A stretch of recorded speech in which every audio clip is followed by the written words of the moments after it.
반갑습니다. 반갑습니다. 부자동자입니다. 이번 시간은 피복아크 용접에 대해서 같이 한번 알아보도록 하겠습니다. 자, 피복아크 용접하면 여러분이 생각하는 용접하면 떠오르는 거 있잖아요. 어느 현장이든 가면은 이렇게 막대기 같은 거, 이렇게 막대기 같은 거에다가 이렇게 홀더라고 그러죠. 홀더를 해서 막대기에서 이렇게 아크가 나와서 뭔가 이렇게 두 개를 붙이는 용접하는 이렇게 생긴 거 있잖아요. 이걸 피버와크 용접이라 합니다. 피버와크 용접은 상당히 많이 광범위하게 쓰이고요. 또 접근하기도 굉장히 쉽습니다. 또 용접법도 처음 시작하시는 분한테 간단한 거 용접하기는 괜찮기 때문에 많이 이용되고 있습니다. 자, 그러면 피버와크 용접에 대해서 본격적으로 한번 알아보도록 하겠습니다. 피버와크 용접의 특징 한번 볼까요? 피버와크 용접의 특징 첫 번째, 피복제를 입힌 용접봉에 전류를 가해서 발생한 아크열로 융접하는 용접법이에요. 자, 우리가 이제 이런 막대기가 있는데 이 막대기를 자세히 들여다보면 까보면은요, 용접할 때 이 막대기를 우리가 용접봉이라고 하잖아요. 피부갖고 용접봉이라고 하는데 이 막대기가 심선이라고 그래서 심선 철사 같은 게 있고요. 그 옆에 보면은 뭐 이렇게 도너츠는 아니지만 이렇게 뭐가 발라져 있죠. 뭐 회색, 뭐 색깔별로 빨간 것도 있고 해서 이렇게 뭔가 발라져 있습니다. 이렇게. 우리가 이걸 피복제라 한다고 그랬죠? 피복제가 발라져 있죠? 그래서 이제 여기 그 심선 끝터리 부분을 홀더라고 그러죠? 아크 홀더라고 그래가지고 홀더 이렇게. 홀더는 어떻게 생겼나요? 뭐 이렇게 해가지고 이렇게 생긴 거 있잖아요. 이렇게 해서 이렇게 생기고 또 여기 이렇게 해가지고 이렇게 해가지고 또 이렇게 생겨 딱 누르면 여기 벌어지면 여기다 딱 꽂잖아요. 이렇게 생긴 홀더에다 꽂아가지고 용접하는 거를 우리가 피복아크 용접이라 하죠. 자, 그래서 피복제를 입혀진 용접봉에 전류를 가해서 아크릴로 용접하는 건데, 용접은 이제 이렇게 이 모재하고 이 모재를 내가 용접하고 싶어요. 그러면 이 모재도 높고 이 모재도 높고 또 용가제, 피부와크 용접봉으로 용접을 하면 이 이 심선이 녹아서 이 녹은 물에 같이 이렇게 서로 합쳐져서 심선도 높고 모재도 높고 그러니까 이걸 용가제라고도 하죠. 용가제, 용가제라고 하죠. 용가제. 자, 그래서 어쨌든 이 용접봉도 높고 모재도 다 녹아서 서로 한 살이 돼서 이렇게 용접하는 거 이런 거를 융접이라고 합니다. 녹았다고 그래서 융접이라고 그래요. 용접은 크게 세 가지로 나뉜다고 그랬죠. 융접 있고요. 앞접 있고 그 다음에 납땜 있다고 그랬죠. 다 배울 거예요. 납땜 이렇게 있습니다. 자, 그러면 계속 가볼게요. 아크의 온도는 가장 높은 곳이 5,000에서 6,000도이고요. 보통 3,000도 정도 됩니다. 자, 보면은 이 모재하고 이 모재를 녹여서 용접을 하고 싶어요. 그러면 피부과크 용접봉이 이렇게 있으면 이거 까보면은 여기 심선이 이렇게 있고요. 옆에 단면으로 보면 여기 용가제가 이렇게 발라져 있다고 그랬죠? 용가제가 발라져 있어서 여기서 아크가 일어나죠. 용접봉 끝에서 아크가 일어나고 가스 같은 게 막 나오죠. 그래서 심선이 녹은 샘물방울이 밑으로 이렇게 용융풀을 만들죠. 여기 녹는 부분 용융풀이라고 그랬죠. 용융풀이 합쳐져서 녹아가지고 이렇게 모두 만들어지는데요. 자, 그러면 여기 보시면은 요 아크가 일어난 이 아크열은 보통 5,000도 정도 됩니다. 5,000도 되고요. 영강, 우리가 보통 용접하는 게 영강이잖아요. 어쨌든 철이라는 거는 1540도 정도에 녹아요. 그러니까 아크열은 5000도니까 철은 그냥 녹겠죠? 네, 그렇습니다. 그런데 보통 뭐 5000도 정도 되고요. 또 낮아도 3000도 이상은 되니까 철 같은 건 그냥 녹일 수 있겠죠? 자, SMAW, Shielded Metal Arc Welding 또는 줄여서 AWS, 아니, SMAW라고 앞 글자만 따서 보통 부르는데요. 이거는 AWS의 기준입니다. AWS라는 거 뭐냐면 우리나라는 KS 기준으로 하잖아요. 보통 코리안 스탠다드인가요? KS 기준이잖아요. 한국 표준협회. 그런데 AWS는 전미용접협회예요. 영어로는 하지 않겠습니다. 전미용접협회 기준으로 하면은 SMAW라고 부르고요. MMA라고도 불러요. 피부과학 용접을 MMA라고도 부르는데요. 이거는 메탈 매뉴얼 수동이죠, 수동. 아크 웰딩이라 부르는데 이건 ISO 기준입니다. 그러니까 SMAW나 MMA가 같은 말이에요. 우리가 그냥 흔히 용접하는 피부과학 용접을 실제로는 SMAW라고 주로 많이 부릅니다. 왜 그럴까요? 우리가 주로 AWS 기준을 많이 따릅니다. AWS나 ABS 기준을 많이 따르거든요. KS 한국표준협회 기준 따르는 거 아니에요? 생각할 수 있는데요. 주로 이제 우리나라에 발주하는 업체 여러 나라에서 우리나라에 뭐 만들어 달라고 이렇게 요청을 하잖아요. 우리나라가 배도 만들어주고 뭐 이것도 만들어주고 뭐 플랜트도 만들어주고 하는데 한국 규격을 따르진 않고요. 보통 미국 규격을 많이 따릅니다. 그럴 수밖에 없겠죠. 아무래도 미국이 더 산업화가 먼저 우리보다 되었기 때문에 우리도 이제 그걸 가져다가 이렇게 하잖아요. 우리 거 고집하면 안 되나요? 뭐 생각할 수 있는데요. 일단 우리는 이제 수출을 많이 하는 게 좋잖아요. 그죠? 고객의 니즈를, 요구사항을 맞춰줘야겠죠? 그래서 어쨌든 고객들은 전미용접협회의 기준에서 또는 ISO 규격에서 물건을 그 규격에 맞게 만들어주길 바라기 때문에 어쨌든 우리가 AWS 기준으로 합니다. 그래서 우리가 부를 때도 피부과학 용접이라고도 하지만 주로 SMAW라고 많이 부릅니다. 자, 다음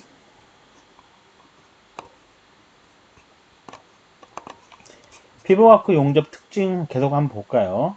심선에 피복제가 입혀진 용접봉과 모재 모재 사이에 아크를 일으켜서 용접을 한다. 그렇죠? 널리 쓰이는 용접이고요. 수동 용접이에요. 자, 수동 용접이란 건 뭐냐? 자, 수동 용접이란 거 뭐냐? 한번 볼까요? 자, 이 모재하고 이 모재, 이 금속하고 이 금속, 또는 이 철판하고 이 철판을 우리 용접하고 싶어요. 자, 그러면요. 피부과학 용접은 어떻게 한 손으로 하죠? 한 손으로 하고 이렇게 피복제가 있고요.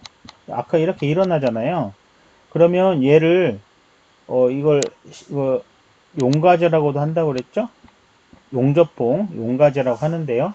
용가제를 우리가 한 손으로 오른손이나 왼손으로 이렇게 홀더에 해가지고 홀더를 잡아서 이렇게 용접을 하잖아요. 그러면 이 와이어, 이 심선이 녹아서 이쪽으로 용융풀로 넘어가죠.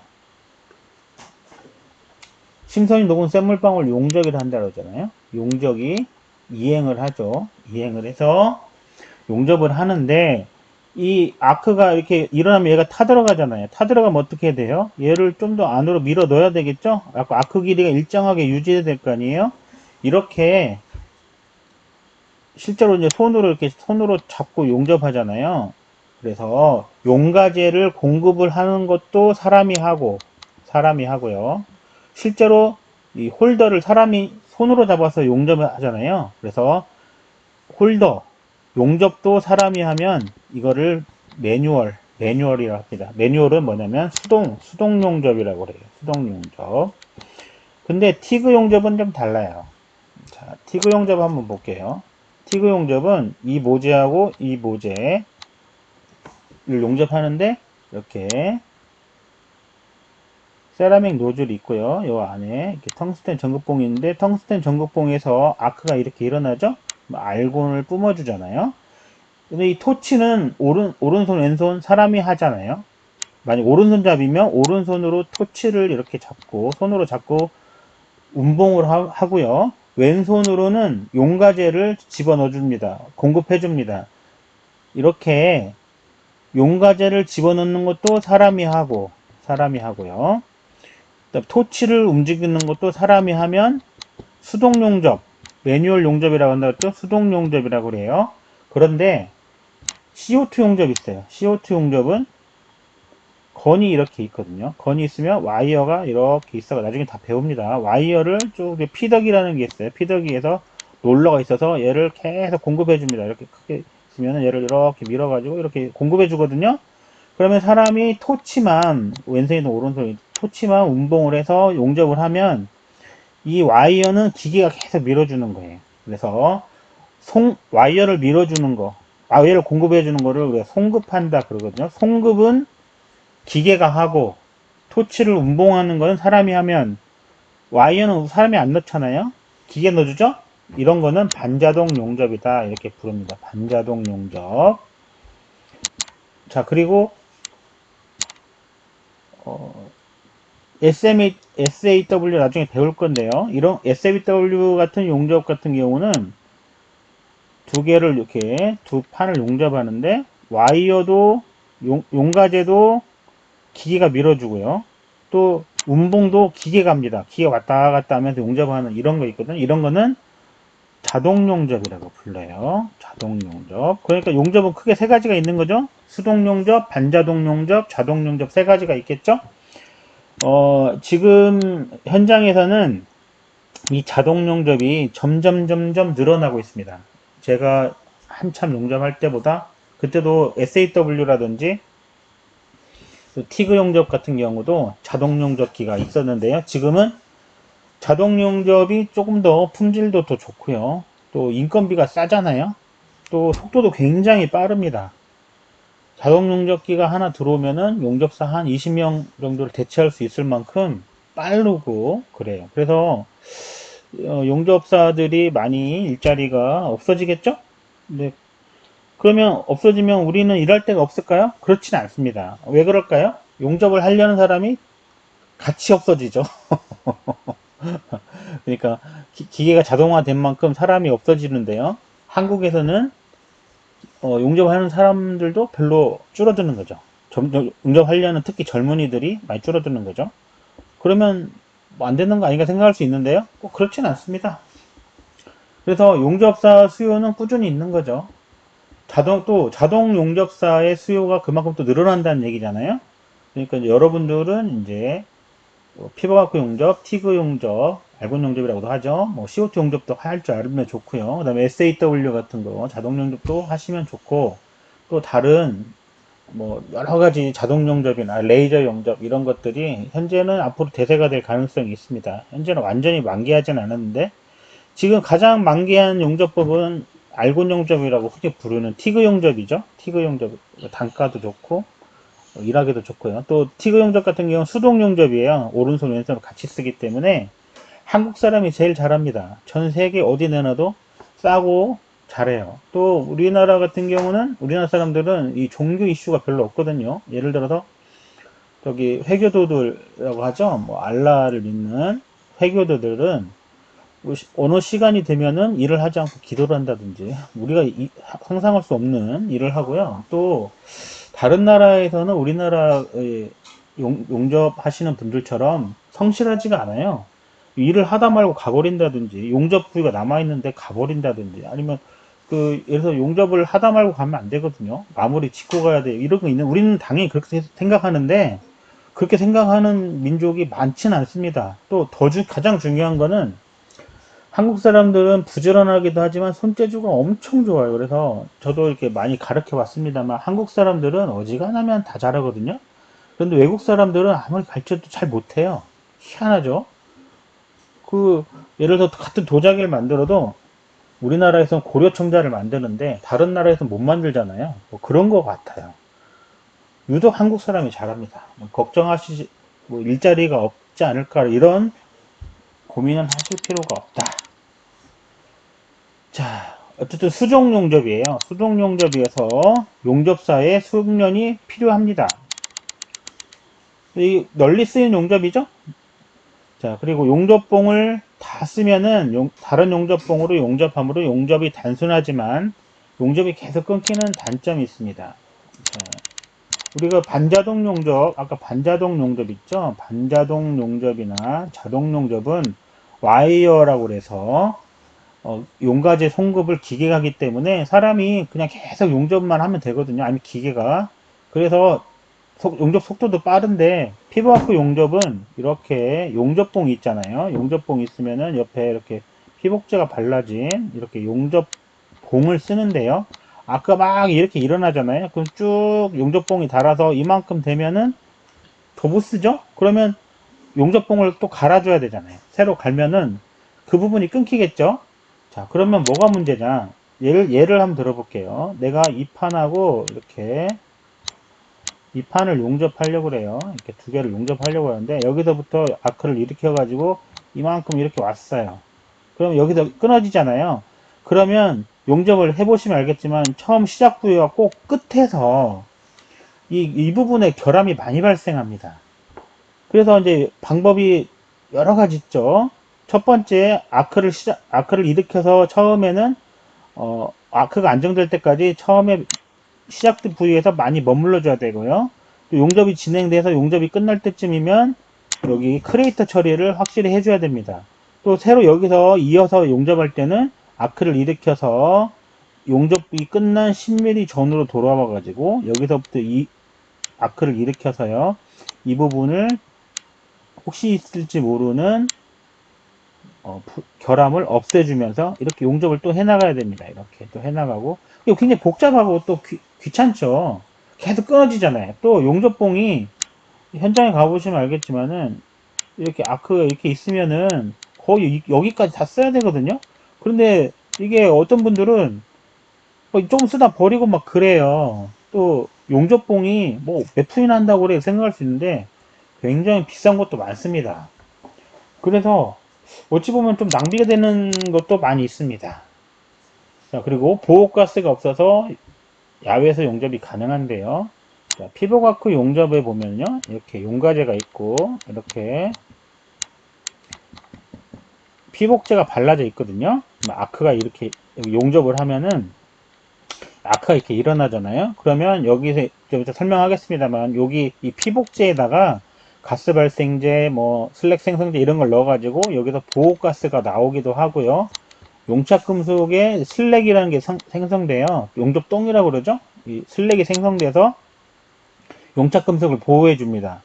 그래서 바람이 불거나 막 이래도 쓸 수 있어요. 근데 야외에서 용접해도 쓸 수 있고요. 이런 장점이 있습니다. 티그 용접이나 CO2 용접 같은 경우는 보호가스를 토치해서 뿜어주는데요. 그게 바람에 널러가 버리면은 용접이 안 돼요. 하지만 피부과학 용접은 그렇지 않습니다. 야외에서도 할 수가 있어요. 큰 장점이라고 할 수 있겠죠. 피부과학 용접의 특징, 거의 모든 금속 재료의 용접이 가능합니다. CO2 용접 같은 경우는요, 보통 영광 전용이에요. 스테인레스 강까지는 되는데요. 그 이상 특이한 다른 금속들은 잘 안 됩니다. 자, 용접봉을 끝까지 쓸 수 없어 낭비가 심한 편이고요. 스패터도 많이 생기고 슬랙을 제거해야 돼요. 슬랙이라는 건 뭐냐면 피부과크 용접을 하면 이 판하고 이 판을 용접을 하잖아요. 그럼 용접을 쭉 하가면은 여기 용착 금속 위에 뭐가 이렇게 생겨요. 용접 똥이라고 슬랙이라고 하죠. 이걸 깡깡망치, 슬랙 해머라고 하죠. 깡깡망치로 이걸 톡톡톡 털어가지고 다 제거한 다음에 브러쉬로 여기 슬랙 하나 남지 않게 다 용접한 부분을 제거하고 다시 용접해야 됩니다. 안 그러면 이 슬랙이 용착 금속에 들어가서 침착되는 경우가 있어요. 그래서 시간이 많이 들죠? 예, 티그 용접 같은 경우는 뭐 그렇게까지 안 해도 될 때가 있거든요. 자, 그럼 문제 한번 풀어보도록 하겠습니다. 피부과크 용접 용착 보호 방법으로 보호방법 특징이 아닌 것은 수동 용접이어서 숙련이 필요하죠. 거의 모든 금속의 처리 용접 가능하죠. SMAW죠. SMAW 또는 MMA라 부르고요. 보호가스가 필요 없다고 그랬죠? 그리고 다음은 4번이 되겠습니다. 이번 시간은 여기까지 하겠습니다. 좋아요와 구독, 알람 설정 감사합니다.